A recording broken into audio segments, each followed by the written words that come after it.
Social মিডিয়ায় নতুন নতুন অতি বিপ্লবী সৃষ্টি হয়েছে যারা দেশকে নৈরাজ্যের দিকে নিয়ে যেতে চায়। এমন মন্তব্য করে বিএনপি মহাসচিব মির্জা ফখরুল ইসলাম আলমগীর বলেছেন, সেনাবাহিনীকে বিতর্কিত করার ষড়যন্ত্র হচ্ছে।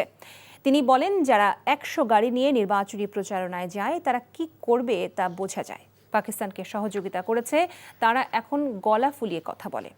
হাসান মাহমুদের রিপোর্ট। দলের চেয়ে মহান স্বাধীনতা ও জাতীয় দিবস উপলক্ষে রাজধানীর রমনা ইঞ্জিনিয়ার্স ইনস্টিটিউশন মিলনায়তনে বিএনপি আয়োজনে এই আলোচনা সভা। আলোচনায় বিএনপি নেতারা মহান মুক্তি সংগ্রামের বীর শহীদদের প্রতি শ্রদ্ধা জানিয়ে ৯ মাসের গৌরবোজ্জ্বল রক্তঝরা সংগ্রামকে স্মরণ করেন। তারা বলেন, মুক্তিযুদ্ধকে অনেকে এখন খাটো করতে চায়।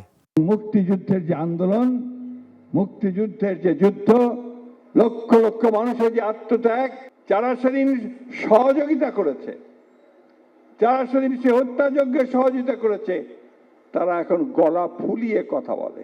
অতি দ্রুত নির্বাচনের দিন তারিখ যদি ঘোষণা করা হয়, তাহলে জনগণ নির্বাচনমুখী হয়ে যাবে এবং নির্বাচনমুখী জনগণের সামনে যে কোনো রকমের ষড়যন্ত্র এটা টিকতে পারবে না।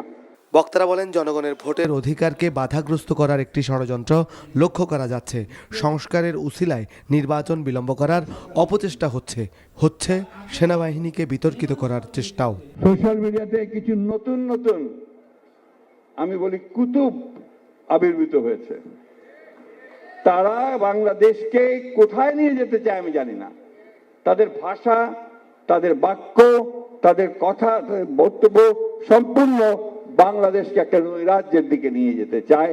তারা গণতন্ত্রের দিকে নিতে চায় না। বন্ধুগণ, আমাদের দেশপ্রেমিক সেনাবাহিনী, তাকে পর্যন্ত আজকে বিতর্কিত করার চেষ্টা চলছে।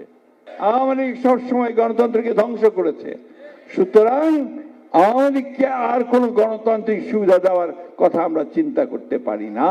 কিছু গোষ্ঠী, কিছু লোক একটি প্রকল্পের মাধ্যমে শেখ হাসিনার মতো সেটাকে বাধাগ্রস্ত করে আবার গণতান্ত্রিক প্রক্রিয়াকে ধ্বংসের মুখে ঠেলে দিচ্ছে কিনা।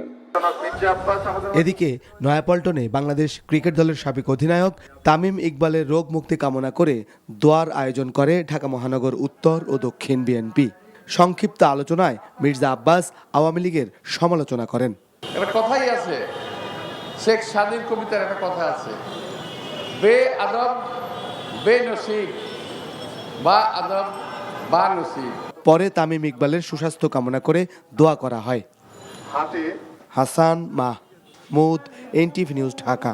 এই ঈদে জামা জুতো অ্যাক্সেসরিজের ডিসকাউন্ট।